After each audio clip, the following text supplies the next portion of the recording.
Hello everyone, welcome to यूसीनेट मंत्रा। स्वागत है आप सभी का इस चैनल पे। मेरा नाम खुशी है और हम पढ़ रहे हैं हिंदी साहित्य का इतिहास आचार्य रामचंद्र शुक्ल की बुक को।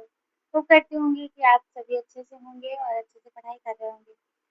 तो आज हम रीतिकाल में प्रकरण 2 को कवर करेंगे, क्योंकि आपको पता ही है कि रीतिकाल का प्रकरण 2 कितना वास्ट है और उसमें कितने ढेर सारे कवि लगे हुए हैं। तो हम उनको एक क्लास में तो कर नहीं सकते। तो हमारी 2 क्लास ऑलरेडी हो चुकी है। जो हमारे साथ नए जुड़े हैं मैं उनको बता देती हूँ।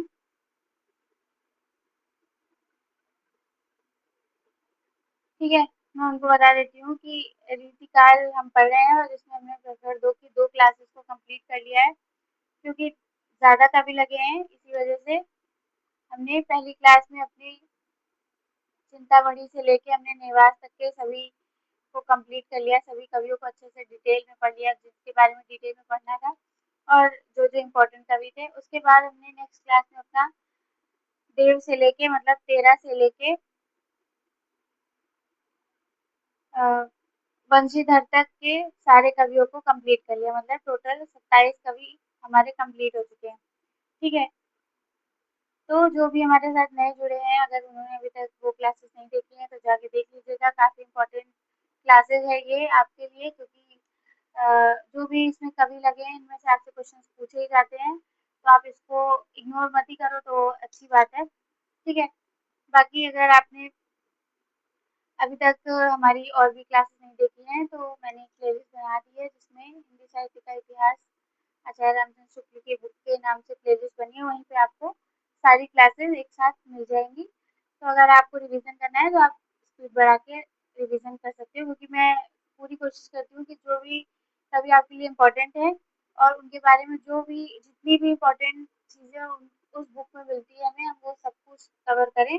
जिनके बारे में हमें सिर्फ रचनाएँ या कथन मिलता है तो मैं सिर्फ उसी को रखती हूँ, और जिनके बारे में हमें डिटेल में पढ़ना है उसके लिए मैं पैराग्राफ भी रखती हूँ, क्योंकि वो इम्पोर्टेंट हो जाता है।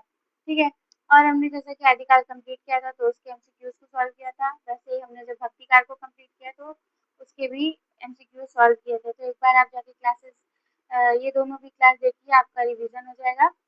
काफ़ी अच्छे लेवल के मैंने क्वेश्चन बनाने की कोशिश की है। जिस पैटर्न पे क्वेश्चन आ रहा है उसी से रिलेटेड आपको कोड वाले क्वेश्चन मिल जाएंगे, मिलान वाले मिल जाएंगे और वन लाइनर भी मिलेंगे, कथन वाले मिलेंगे, रचना वाले, क्रम जो लगाने को आता है, हर तरीके से अभिकथन कारण वाले, ये सब टाइप के आपको क्वेश्चंस देखने को मिलेंगे। मैंने पूरा ट्राई किया है अच्छे से। तो आप अगर क्लास देखते हो जाके और आपको हेल्पफुल लगती है तो आप मुझे कमेंट करके ज़रूर बताइएगा।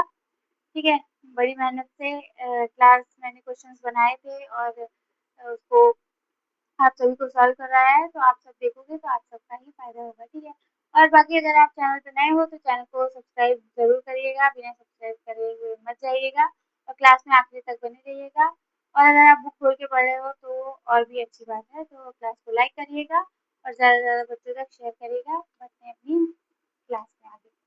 ठीक है, तो मैंने बता दिया कि हम कितने कवियों तक कंप्लीट कर चुके थे।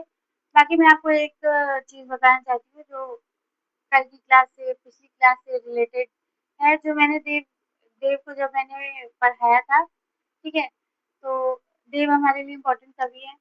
उनके बारे में एक कोटेशन हमें मिली थी कि आचार्य और कवि दोनों रूप में हमें मिलते हैं। ठीक है, तो ये कोटेशन सही थी और ये भी साथ-साथ मैंने बताया था कि इससे रिलेटेड आपको एक कवि के बारे में और ये कथन मिलता है देखने को, लेकिन कुछ अलग तरीके से, कि ये वो जसवंत सिंह के बारे में मैंने बताया था। तो उसका कथन ये होगा कि वे आचार्य के रूप में उन्होंने अपने ग्रंथ की रचना की है, ना कि कवि के रूप में।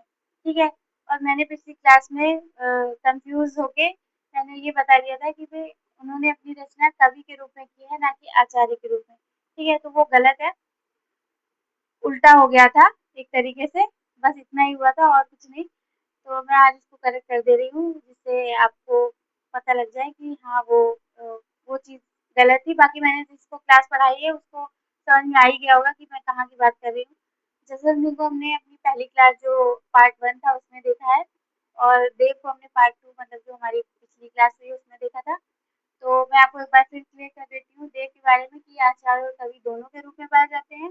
और जसवंत सिंह हमें आचार्य के रूप में उन्होंने रचना की है, ना कि कवि के रूप में। ठीक है, तो ये मैंने करेक्ट कर दिया है। तो इसको मुझे बताना था, तो इसलिए मैं यहाँ पे पॉज़ देके मैंने सोचा कि मैं आपको क्लियर कर दूँ। मैंने बाद में देखा तो मुझे लगा कि हाँ, अरे मैं भी कन्फ्यूज़ हो गई और उसको दोनों को एक साथ अलग कर दिया, मतलब उसको इधर कर दिया, उसको इधर कर दिया। ठीक है, तो वो मैंने करेक्ट कर दिया है, तो करती हूँ कि आप समझ गए होंगे। ठीक है, तो बढ़ते हैं अपनी क्लास में। आज हम आगे के अपने राइटर को देखेंगे। ठीक है, तो बढ़ते हैं। सबसे पहले हमारे यहाँ सोमनाथ। सोमनाथ हमारे लिए इम्पोर्टेंट है।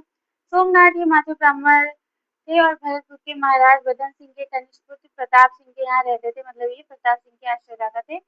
इन्होंने संवत 1794 में रस पीयूष निधि इम्पोर्टेंट ग्रंथ, ठीक है, इम्पोर्टेंट है आपके लिए, रस पीयूष निधि पूछा जाता है नामक रीति का एक विस्तृत ग्रंथ बनाया, जिसमें पिंगल काव्य शास्त्र, प्रयोजन, भेद, सब शक्ति, ध्वनि, भाव, रस, रीति, गुण, दोष इत्यादि सब विषयों का निरूपण है।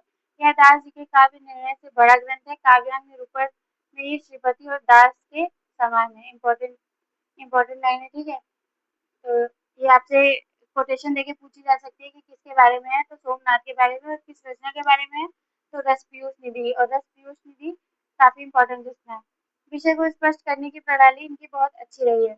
विषय निरूपण के अतिरिक्त कवि कर्म में भी ये सफल हुए। कविता में ये अपना उपनाम शशिनाथ रखते थे। इसमें भावुकता और साहित्यता पूरी थी। इनका ये अपना उपनाम क्या रखते थे, शशिनाथ। ठीक है, तो ये आपको ध्यान रखना है। इससे इनकी भाषा में कृत्रिमता नहीं आने पाई। इसकी एक अनियोक्ति कल्पना और मान्यता और प्रसार पूर्व व्यंग के कारण बहुत प्रसिद्ध है। सघन और पेचीले मजमून गांठने के फेर में न पड़ने के कारण इनकी कविता को साधारण समझना साहित्य के सर्वथा विरुद्ध है। रस पीयूष निधि के अतिरिक्त खोज में इनकी 3 और ग्रंथ मिले हैं। 3 कौन से हैं ये? पहला है कृष्ण लीला वती पंचाध्यायी, दूसरी है सुजान विलास, तीसरी है माधव विनोद नाटक। और इस सबका समय है, कृष्ण लीलावती का है संवत 1800, सुजान विलास का है संवत 1807, माधव विनोद नाटक का है 1809। इन चारों में से आपको सबसे इम्पोर्टेंट रस पीयूष निधि है, ठीक है, और सुजान विलास, तो ये आपको ध्यान रखना है इन चारों रचनाओं में से। ठीक है, ज्यादातर रस पीयूष निधि पूछी जाती है। आगे बढ़ते हैं, एक मिनट। उक्त ग्रंथों के निर्माण काल की ध्यान है। इनका कविता काल संवत 1790 से 1810 है। कई कई कोड वाले में पूछ लेता है, पर इनकी ये अधिकतर रचना ही पूछता है और इतना कुछ इनसे पूछा नहीं जाता है। ठीक है, ये वाली कोटेशन जो मैंने बताई आपको, ये इम्पोर्टेंट है, ये जो हाईलाइटेड है। ठीक है, तो इसको आप ध्यान से देख लीजिए। आगे बढ़ते हैं। नेक्स्ट हमारे रसलीन, ये भी इम्पोर्टेंट है। इनका नाम सैयद गुलाम नबी था। इनका पूरा नाम पूछा जा सकता है आपसे कि इनका पूरा नाम क्या था, तो सैयद गुलाम नबी। ये प्रसिद्ध बिलग्राम जिला हरदोई के रहने वाले थे, जहाँ अच्छे विद्वान मुसलमान होते आए हैं। अपने नाम के आगे बिल बिलग्रामी लगाना एक बड़े सम्मान की बात यहाँ के लोग समझते थे। गुलाम नबी ने अपने पिता का नाम बाकर बाकर लिखा है। इन्होंने अपनी प्रसिद्ध पुस्तक अंग दर्पण, इम्पोर्टेंट, अंग दर्पण संवत 1794 में लिखी, जिसमें अंगों का उपमा उत्प्रेक्षा के युक्त चमत्कारपूर्ण वर्णन है। सुक्तियों के चमत्कार के लिए यह ग्रंथ काव्य रचकों में बराबर विख्यात चला है। यह प्रसिद्ध दोहा जिसे जन साधारण बिहारी का समझा करते हैं, अंग दर्पण का ही है। कौन सा? ये वाला ग्रंथ, ये वाली ये वाला दोहा। इसको लोग बिहारी का समझते हैं, पर ये बिहारी का नहीं, ये अंग दर्पण जिसके रचनाकार तस्लीम। अमीर हलाहल मत भरे से श्याम रत्नार, जियत मरद झुकी झुकी परत, जेही चितवर इकबाल। ठीक है, इम्पोर्टेंट है, इम्पोर्टेंट है। ठीक है, आगे बढ़ते हैं।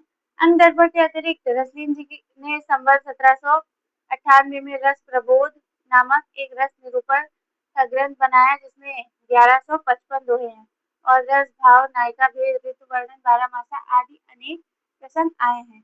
रस विषय का अनेक ढंग का यह छोटा सा अच्छा ग्रंथ है। रसलीन ने स्वयं कहा है कि इस छोटे से ग्रंथ को पढ़ लेने पर रस के विषय में जानने के लिए और ग्रंथ पढ़ने की आवश्यकता न होगी। यह ग्रंथ अंग दर्पण के ऐसा प्रसिद्ध नहीं हुआ था। मतलब जो इनका दूसरा ग्रंथ है रस प्रबोध, जिसका समय है संवत 1798, ये इतना फेमस नहीं हुआ था अंग दर्पण के मुकाबले। और ये एक बहुत छोटा-सा ग्रंथ है जिसको पढ़ ले इसके बारे में रसलीन ने स्वयं बोला है कि इसको पढ़ लेने के बाद और कोई ग्रंथ पढ़ने की आवश्यकता ना रहेगी रस के विषय में, ठीक है? तो ये आपको ध्यान रखना है और इसमें कितने दोहे 1155। तो इनके बारे में सिर्फ इतना ही इम्पोर्टेंट था और ये वाली इनकी इनकी पंक्ति जो है ये इम्पोर्टेंट है, ठीक है? तो इसको आप ध्यान रखिएगा। क्योंकि यहाँ कोट करके भी लिखा गया है कि ये बिहारी की बहुत लोग समझते हैं पंक्ति, परंतु ये अंग दर्पण की रसलीन की पंक्ति है, ठीक है? आगे बढ़ते हैं। नेक्स्ट इनकी ये पंक्तियाँ मिलती है, इसको एक बार आप देखते हुए निकल जाइएगा। धरती न चौकी नगजरी याते उर्मिलाए छा परे पर पुरुष की जनितीय धर्म नसाए, ठीक है? तो इसको एक बार आप पढ़ के निकल जाइएगा। इसकी पंक्ति थोड़ी ज़्यादा इम्पोर्टेंट थी। नेक्स्ट हमारे रघुनाथ, ये बंदी जन एक प्रसिद्ध कवि हुए जो काशीराज महाराजा बरिबंड सिंह, बड़ा खतरनाक नाम है, बरिबंड सिंह की सभा को सुशोभित करते थे। काशी नरेश ने इन्हें 14 ग्राम दिया था। इनके पुत्र गोकुलनाथ, पौत्र गोपीनाथ और गोकुलनाथ के शिष्य मणिभेद ने महाभारत का भाषा अनुवाद किया जो काशीराज की पुस्तकालय में है। ठाकुर शिव सिंह ने इनके 4 ग्रंथ माने हैं, काव्य कलाधर, रसिक मोहन, जगत मोहन और इश्क महोत्सव। ये 4 ग्रंथ किसके हैं? रघुनाथ के और इम्पोर्टेंट। बिहारी सच्चाई के एक टीका का भी इन्होंने उल्लेख किया है। इनका कविता काल संवत 1790 से 1810 है। रसिक मोहन संवत 1796 एक अलंकार ग्रंथ है, इम्पोर्टेंट। इसमें से इम्पोर्टेंट सबसे ज्यादा रसिक मोहन है जिसका समय है संवत 1796 और ये अलंकार ग्रंथ है। केवल श्रृंगार के ही नहीं, वीर आदि अन्य रसों के भी बहुत अच्छे हैं उदाहरण। एक अच्छी विशेषता यह है कि इसमें अलंकारों के उदाहरण में जो पद्य आए हैं और वह सब सरल प्रस्तुत अलंकार के सुंदर और स्पष्ट उदाहरण होते हैं। आगे बढ़ते हैं। ये इनकी कुछ पंक्तियां हैं, उतनी कुछ खास इम्पोर्टेंट नहीं है, आप एक बार देख के निकल जाओगे तो उतना ही इनफ होगा, ठीक है? काव्य कलाधार संवत 1802 रस का ग्रंथ है। इस नेक्स्ट है जगत मोहन संवत 1807। तो इसमें इस प्रकार वास्तव में पद्य में होने पर भी यह काव्य ग्रंथ नहीं है। ये किसके बारे में है? जगत मोहन के बारे में। इस महोत्सव में अपनी खड़ी बोली की रचना का शौक दिखाया। इसमें सूचित होता है कि खड़ी बोली की धारणा तब तक अधिक उर्दू के रूप में ही लोगों को थी। तो इनके बारे में क्या क्या इम्पोर्टेंट है? इनकी ये जो 4 रचनाएं हैं उनमें से रसिक मोहन, जगत मोहन, मतलब आपको चारों ही याद रखनी है, परंतु जो रसिक मोहन है और जो जगत मोहन है ये थोड़ी ज़्यादा इम्पोर्टेंट है, ठीक है? और इसका समय भी यहाँ पे दिया गया है, तो इस वजह से आगे बढ़ते हैं। नेक्स्ट है हमारे दूल्हा और ये भी इम्पोर्टेंट है। ये कालिदास त्रिवेदी के पौत्र थे जिनको हमने पिछली क्लास में पढ़ा था और उदयनाथ कविंद्र के पुत्र थे, इनको भी हमने पढ़ा था। ऐसा जान पड़ता है कि ये अपने पिता के सामने ही अच्छी कविता करने लगे थे। ये कुछ दिन तक अपने पिता के समसामयिक रहे। कविंद्र के रचे ग्रंथ 1804 तक मिले हैं, अतः इनका कविता काल संवत 1800 लेके संवत 1825 के आसपास जान पड़ता है। नेक्स्ट आगे इनका बनाया एक ही ग्रंथ कवि कुल कंठाभरण 3 रचनाएं हमको ऐसी मिली। कवि कुल कल्पद्रुम, ठीक है? और एक कवि कुल कंठाभरण और एक कौन सी मिली थी हमें? अभी मुझे याद नहीं आ रहा। अगर आपको याद हो तो आप मुझे कमेंट करके बताओ, ठीक है? इसी नाम से रिलेटेड है, ठीक है? मिला। इसका निर्माण काल का समय मतलब हमें इसका समय नहीं ज्ञात है, परंतु ये इम्पोर्टेंट है। पूछी जाती है कि ये किसकी रचना है, तो कंफ्यूज हो जाता है। कवि कुल कंठाभरण अलंकार का एक प्रसिद्ध ग्रंथ है जिसमें जैसे मैंने बताया भरण, भूषण, वृत्त ये चीजें आई और लास्ट में रचना के वो अलंकार ग्रंथ ही होते हैं। इसमें यद्यपि लक्षण और उदाहरण एक ही पद में कहे गए हैं, पर कवित्व और सवैया के समान बड़े छंद लेने से अलंकार स्वरूप और उदाहरण दोनों के सम्यक कथन के लिए पूरा अवकाश मिला है। भाषा भूषण आदि दोनों में रचे हुए इस प्रकार के ग्रंथों में इसमें यही विशेषता है। नेक्स्ट आगे बढ़ते हैं। दूल्हा जी ने इसके संबंध में काजो या कंठाभरण को कंठ करे चितलाए सभा मध्य शोभा कहे अलंकृति ठहराए। तो ये इम्पोर्टेंट है, ठीक है? ये इसी पंक्ति है, दूल्हा की पंक्ति है। और आपको ये याद रखना है कि अभी कुल कंठाभरण में केवल 85 पद है, 85 पद है। हाँ, बस इतनी चीज़। तो इनके बारे में दो एक ही 2 चीज़ है।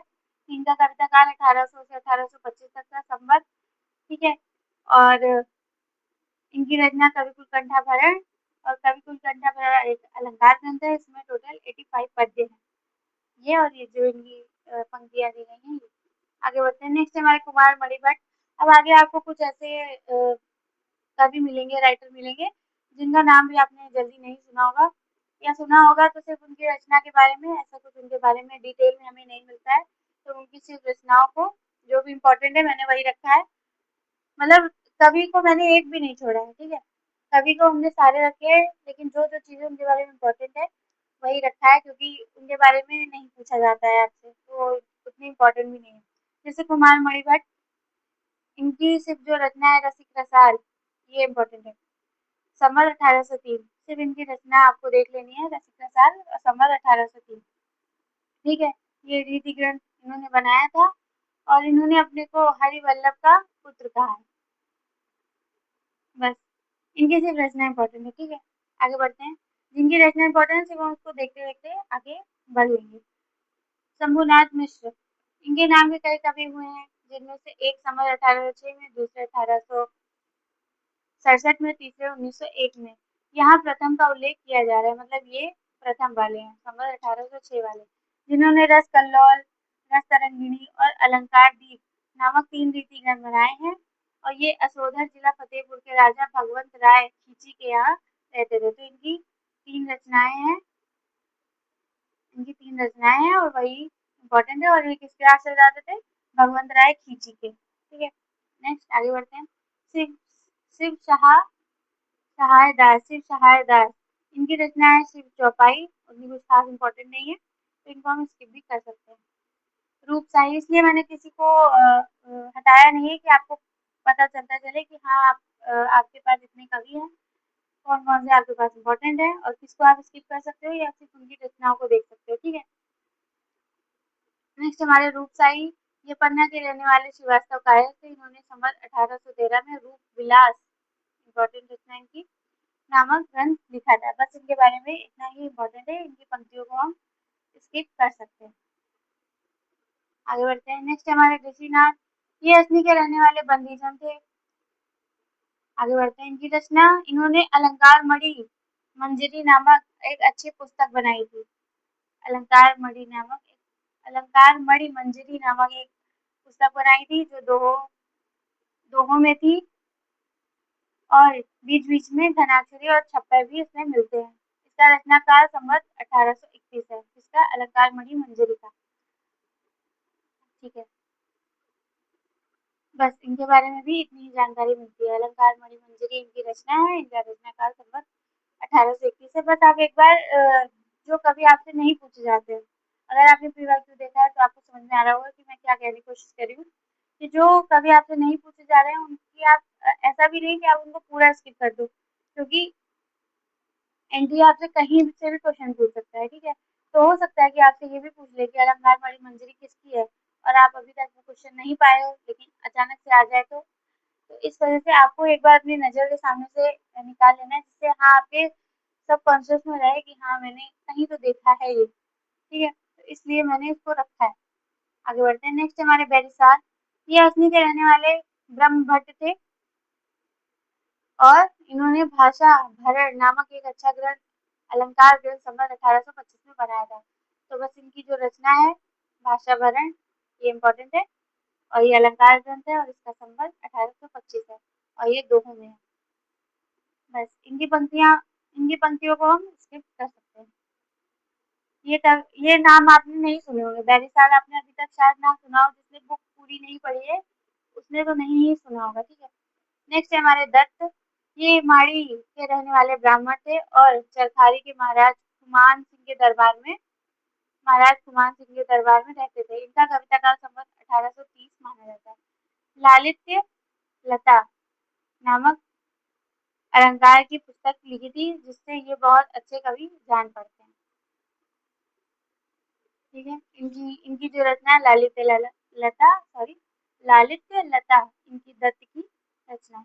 नेक्स्ट आगे बढ़ते हैं। नेक्स्ट हमारे रतन कवि, इनका भी तो कुछ जान नहीं पड़ता। शिव सिंह ने इनका जन्म काल संवत 1758 में माना है। इनका कविता काल संवत 1830 के आसपास है। ये श्रीनगर के राजा फतेह सिंह के यहाँ रहते थे, उन्हीं के नाम पर फतेह भूषण, तो इससे आपको पता लग ही जाएगा कि फतेह सिंह के ऊपर ही इन्होंने ये रचना की थी, फतेह भूषण। और ये एक अच्छा अलंकार ग्रंथ बनाया है इन्होंने। संवत 1827 में इन्होंने अलंकार दर्पण लिखा, दूसरी इनकी रचना अलंकार दर्पण। ठीक है, पहली है फतेह भूषण और दूसरी अलंकार दर्पण। फतेह भूषण फतेह सिंह जो राजा थे उनके ऊपर लिखी थी, और दूसरी संवत 1827 अलंकार दर्पण। ठीक है, इनका निरूपण विशद है, उदाहरण में बहुत मनोहर और सरस है। ये उत्तम शैली के कुशल कवि थे। बस इनके बारे में भी रचनाएं देख रहे हैं आप कि पीछे के जितने थोड़े से कवि आए, 4-5 कवि, उनमें सिर्फ आपको रचनाएं देखनी थी। अभी कुछ और ऐसे ही आपको मिलेंगे। ठीक है, जैसे नाथ, हरिनाथ, इनकी भी रचना अलंकार दर्पण। पिछली भी आपकी जो रतन कवि थे इनकी भी है अलंकार दर्पण। यहाँ पे भी है आपको अलंकार दर्पण नाथ की, संवत 1826 में। ठीक है, तो ये भी कुछ इतने खास इंपॉर्टेंट नहीं है, इनको भी आप स्किप कर सकते हो। इनकी जो ये पंक्ति है ये इम्पोर्टेंट है। तरुणी लसती प्रकाश में मालती लसती सुबास, गोरस गोरस देत नहीं गोरस चहित उल्लास। ठीक है, आगे बढ़ते हैं। नेक्स्ट हमारे मणिराम मिश्र। मणिराम मिश्र कन्नौज निवासी इच्छाराम मिश्र के पुत्र थे। इन्होंने संवत 1829 में छंद छपनी और आनंद मंगल नाम की 2 पुस्तक बनाई थी। छंद छपनी और आनंद मंगल नाम की 2 पुस्तक बनाई थी। आनंद मंगल भागवत दशम स्कंद का पद्य में अनुवाद है। छंद छपनी छंद शास्त्र का एक बड़ा अनूठा ग्रंथ है। तो बस इनके बारे में भी इतनी चीजें हैं। ठीक है, आगे बढ़ते हैं। नेक्स्ट हमारे चंदन, इनके बारे में कुछ खास उतना नहीं मिलती। इनकी रचना है श्रृंगार सागर, काव्य भरण, कल्लोल, तरंगिणी। तो ये 3 ग्रंथ इनके मिलते हैं, तो आप इसको एक बार देखते हुए निकल जाइएगा। ठीक है, इसके अतिरिक्त मुझे कुछ और ग्रंथ मिलते हैं, पर 3 जो ज्यादा इंपॉर्टेंट है वो श्रृंगार सागर, काव्य भरण, कल्लोल, तरंगिणी। ठीक है, एक बार इनको भी देखते हुए निकल जाते हैं। केसरी प्रकाश, चंदन सतसई, पथिक बोध, नक्शे नाममाला, पत्रिका बोध, तत्व संग्रह, सिद्ध बसंत, कृष्ण काव्य, प्राज्ञ विलास। ठीक है, आगे बढ़ते हैं। नेक्स्ट हमारे देवकी नंदन, ये कन्नौज के पास मरकंद नगर ग्राम में रहने वाले थे। इनके पिता का नाम सचमी शुक्ल था। इन्होंने संवत 1841 में श्रृंगार चरित और 1857 में अवधूत भूषण और सरफराज चंद्रिका नामक रस और अलंकार ग्रंथ बनाए थे। दो रचना, एक श्रृंगार चरित, एक अवधूत भूषण और एक सरफराज चंद्रिका। पहली पहली दूसरी और ये तीसरी। ठीक है, ये 3 रचनाएं में देखने को मिलती है। और सरफराज चंद्रिका नामक रस और अलंकार के ग्रंथ बनाए थे। संवत 1843 में ये कुंवर सरफराज गिरी नामक एक धानर महंत के यहाँ थे, जहाँ इन्होंने सरफराज चंद्रिका, ये जो है रचना थी, ये अलंकार ग्रंथ लिखा। इसके उपरांत ये रुद्रमऊ के रईस अवधूत सिंह के यहाँ गए थे, जहाँ इन्होंने अवधूत भूषण बनाया था। इनका ये एक नक्सिक भी है। श्रृंगार चरित में रस, भाव, नायिका भेद आदि के अतिरिक्त अलंकार भी आ गए हैं। अवधूत भूषण वास्तव में इसी का कुछ प्रवर्धित रूप माना जाता है। इनकी भाषा मंझी हुई और भाव प्रौढ़ थे। श्रृंगार चरित में रस, भाव, नायिका भेद और अलंकार भी आ गए हैं। अवधूत भूषण एक नक्सिक है, और अवधूत सिंह जो जिनके यहाँ ये रहे थे उनके नाम पर ही इन्होंने ये रचना की थी। आगे बढ़ते हैं। तो बस इनकी रचना इंपॉर्टेंट है मेन। नेक्स्ट हमारे महाराज राम सिंह, इनकी भी रचना 3 मिलती है। एक है अलंकार दर्पण, दूसरी है रस निवास, इम्पोर्टेंट, संवत 1839, तीसरी है रस विनोद, ये भी इम्पोर्टेंट है। अलंकार दर्पण दोहों में है, नायिका भेद में भी अच्छा है। ये एक अच्छे कवि और प्रवीण कवि थे। तो बस इनकी भी 3 रचनाएं, जिसमें से रस विनोद थोड़ी इम्पोर्टेंट है। रसनिवास संवत 1839। आगे बढ़ते हैं। नेक्स्ट है हमारे भान कवि। इनका पूरा नाम को पता नहीं मिलता। संवत 1845 में नरेंद्र भूषण नामक अलंकार ग्रंथ इन्होंने बनाया था। इनकी कविता में आगे बढ़ते हैं। इनकी कविता में भूषण किसी एक फड़क और प्रसिद्ध सिंगारियों किसी तन्मयता और मधुरता तो नहीं है, पर रचना पुष्ट और परिमार्जित है। इनके बारे में एक कोटेशन मिलती है और इनके बारे में उतनी जानकारी नहीं मिलती। आगे बढ़ते हैं। नेक्स्ट हमारे थान कवि। ये चंदन बंदी जैन के भांजे थे और डड़िया खेरे में रहते थे। इनका पूरा नाम थान राय था। संवत 1848 में दलेल प्रकाश नामक रीति ग्रंथ चंद्रा के दलेल सिंह के नाम पर इन्होंने बनाया था। तो बस इनके बारे में भी इतनी ही चीजें मिलती हैं। काफी कवि आपको देखने को मिले जिनके बारे में आपको सिर्फ और सिर्फ उनकी रचनाओं को ध्यान में रखना था, और किन्हीं किन्हीं कवि को की रचनाएं भी उतनी इम्पोर्टेंट नहीं है। ठीक है, एक बार आपको बस सामने से अपनी आंख के सामने से गुजार लेना है उनको। आगे नेक्स्ट हमारे बेनी बंदीजन, ये इम्पोर्टेंट है। सॉरी। जो भी अभी तक क्लास में बने होंगे उनको आखिरी में अच्छे राइटर लास्ट में मिल गए देखने को, क्योंकि अगर कोई किसी ने बीच से ही छोड़ दिया होगा तो उसका लॉस हो गया, जो लास्ट तक बना रहेगा उसका फायदा हो जाता है। क्योंकि आप कभी कभी बीच में कोई कभी कभी इम्पोर्टेंट चीजें बीच में नहीं आती है, लास्ट में आती है। ठीक है, तो जो लास्ट तक बना रहता है उसका फायदा होता है। तो जो देख रहे हैं वो क्लास को लाइक कर दीजिएगा अगर आपको हेल्पफुल लग रही हो और आपको लग रहा है कि हाँ मेहनत करके इसमें कंटेंट रखा गया है, और ज़्यादा से ज़्यादा तक शेयर कर दीजिएगा, और अगर आप चैनल पे अभी तक नए हो तो सब्सक्राइब भी कर दीजिएगा। अपने कवि को पढ़ते हैं। ये बेती के रहने वाले थे। अवध के प्रसिद्ध वजीर महाराज टिकैत राय के आश्रय में रहते थे। उन्हीं के नाम पर इन्होंने टिकैत राय प्रकाश नामक अलंकार ग्रंथ संवत 1849 में बनाया था। महाराज टिकैत राय के यहाँ रहते थे। टिकैत राय प्रकाश नामक अलंकार ग्रंथ बनाया संवत 1849 में। अपने दूसरे ग्रंथ रस विलास में इन्होंने रस निरूपण किया है। अपने दोनों ग्रंथ के कार्य इतने प्रसिद्ध नहीं हुए जितने अपने भड़ौवों के लिए। इनके भड़ौवों का एक संग्रह भड़ौवा संग्रह के नाम से भारत जीवन प्रेस के द्वारा प्रकाशित हो चुका है। ठीक है, तो इनकी दो रचनाएं टिकैत राय प्रकाश और रस विलास, परंतु ये भड़ौवा संग्रह से ज्यादा प्रसिद्ध हुए भारत जीवन प्रेस द्वारा प्रकाशित हुआ है इनका ये संग्रह। ठीक है, और इनकी ये पंक्तियां मिलती हैं। तिमिरंग तिमिरलंग लई मोल चली बाबर के हल्के रही हुमायूं संग फेरी अकबर के दल के। ठीक है, तो ये इम्पोर्टेंट है, तो एक बार आप इसको देख लीजिएगा। आगे बढ़ते हैं। जिस प्रकार उर्दू के शायर कभी कभी दूसरे कवि पर छींटा दे दिया करते थे, उसी प्रकार बेनी जी ने भी लखनऊ के ललक दास महंत उन्होंने सत्योख्यान नामक ग्रंथ लिखा था, जिसमें राम कथा के बड़े विस्तार से चौपाइयाँ कही थी, पर कुछ कृपा की है, जैसे बाजे बाजा तो इतना खास इम्पोर्टेंट नहीं है। इनका टिकैत राय प्रकाश संवत 1849 में और रस विलास संवत 1874 में प्रकाशित हुआ में बना था। ठीक है, तो ये इतनी चीजें, ये दोनों चीजें इम्पोर्टेंट है इनके बारे में। ये टिकैत राय प्रकाश इनकी रचना अलंकार ग्रंथ में है संवत 1849 में। दूसरी है रस विलास जिसका समय है संवत 1874। ठीक है, नेक्स्ट आगे बढ़ते हैं। नेक्स्ट हमारे बेनी प्रवीण। ये थे बेनी बंदीजन और ये है बेनी प्रवीण, दोनों अलग अलग है।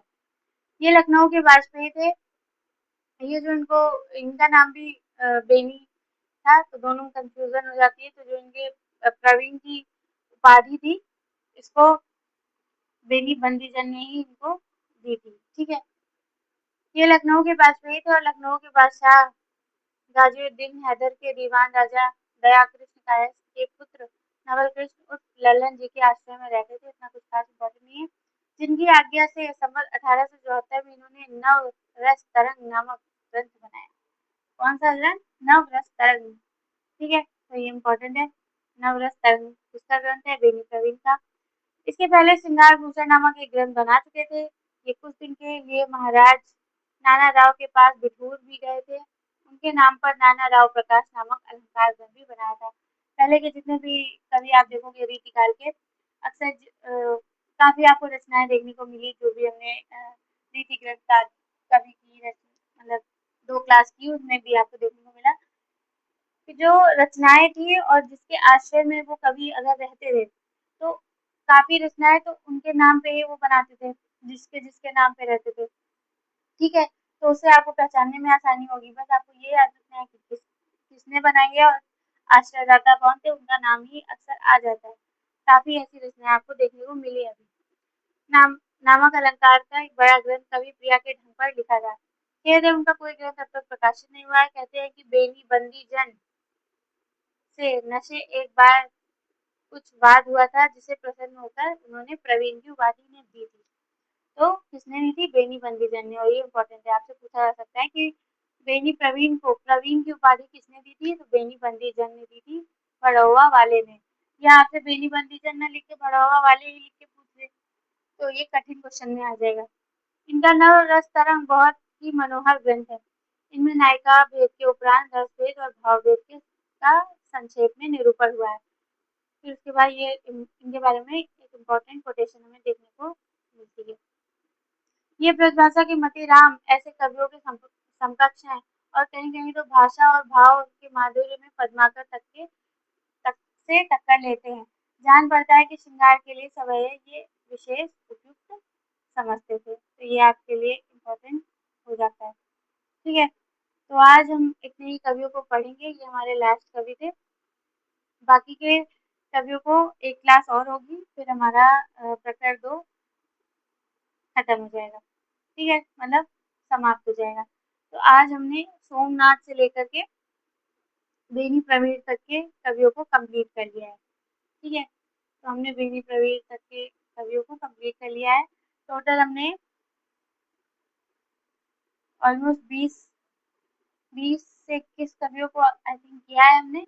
नेक्स्ट जो हमारे 8 से 9 कवि बचे हैं, उनको हम नेक्स्ट क्लास जो हमारी होगी उसको उसमें करेंगे और हमारा ये रीति ग्रंथकार कवि वाला प्रकर 2 समाप्त हो जाएगा। ठीक है? इसमें क्योंकि आपको नेक्स्ट क्लास जो हमारी होगी वो भी काफ़ी इम्पोर्टेंट होगी, क्योंकि हम लाइन क्रम वाइज़ ही चल रहे थे, बीच-बीच से हमने नहीं पढ़ा। तो इसी वजह से ये जो 4 हमारे इम्पोर्टेंट कवि हैं, ये आपको लास्ट क्लास में देखने को मिलेंगे और इससे क्वेश्चंस भी बनते हैं इनकी रचनाओं से। ठीक है? इनके बारे में कोटेशन पूछ के, तो और इनकी पंक्तियाँ भी इम्पोर्टेंट है। ठीक है? तो आप अगली क्लास में भी जुड़ना और ये क्लास आपको कैसी लगी, आप ये भी बताइएगा। और अगर आपने बाकी की क्लासेस अगर आपने अभी तक अ, बाकी की क्लासेस नहीं देखी है, तो जाके देख लीजिएगा। ये प्लेलिस्ट बनी हुई है, आप ही के लिए बनी हुई है, इसीलिए मैंने एक ही जगह बना दी है। आपको लिंक डिस्क्रिप्शन में मिल जाएगा, एक ही जगह आपको सारी क्लासेस मिल जाएँगी। और अगर अभी तक आपने क्वेश्चन सॉल्व नहीं किए हैं, मेरे बनाए हुए खुद के क्वेश्चन्स हैं, तो आप एक बार सॉल्व करके देखिए और जितने टोटल क्वेश्चन्स हैं, उसमें से आपके कितने सही हो रहे हैं, ये भी मुझे कमेंट करके बताइएगा। और आपको कंटेंट या क्लास का कंटेंट या क्वेश्चन आपको कैसे लग रहे हैं, आप मुझे फीडबैक भी दे सकते हो। कमेंट करके बताइएगा ज़रूर। और अगर आप अभी तक चैनल पे सब्सक्राइब नहीं किया है, तो चैनल को सब्सक्राइब कर लीजिएगा, क्लास को लाइक कर दीजिएगा, शेयर कर दीजिएगा और आप हमारे टेलीग्राम चैनल पे भी जुड़ सकते हो क्लास की पीडीएफ पाने के लिए। बाकी की हमारी और भी क्लासेस हुई हैं, उनको भी आप जाके देख सकते हो। हमने पीवाईक्यू भी सॉल्व किया है। आपको अगर अभी भी आपको पैटर्न के बारे में नहीं पता है और आप पेपर देने जा रहे हो, तो आप जाके हमारी ये वाली क्लास देखो, आपको पैटर्न पता लगेगा, फिर आप क्वेश्चन सॉल्व करो और आप स्पीड बढ़ा के ये वाले प्लेलिस्ट को आराम से फटाफट 2 से 3 दिन में आप खत्म कर सकते हो। ठीक है? जहाँ तक तो फिर आप हमारे साथ-साथ चलोगे। तो होप करती हूँ कि आपको क्लास अच्छी लगी होगी और मैंने अपनी तरफ से पूरी कोशिश की आपको अच्छे से समझाने की, जो इम्पोर्टेंट था उसको आपको अच्छे से बताने की। तो जो भी आपका फीडबैक हो, आप मुझे कमेंट करके बता दीजिएगा और आप सभी का क्लास देखने के लिए बहुत-बहुत धन्यवाद। मिलते हैं अपनी नेक्स्ट क्लास में और रीति ग्रंथकार कवि को खत्म करेंगे हम अपनी नेक्स्ट क्लास में। तो हाँ, तो फिर मिलते हैं अपनी नेक्स्ट क्लास में, तब तक के लिए बाय-बाय।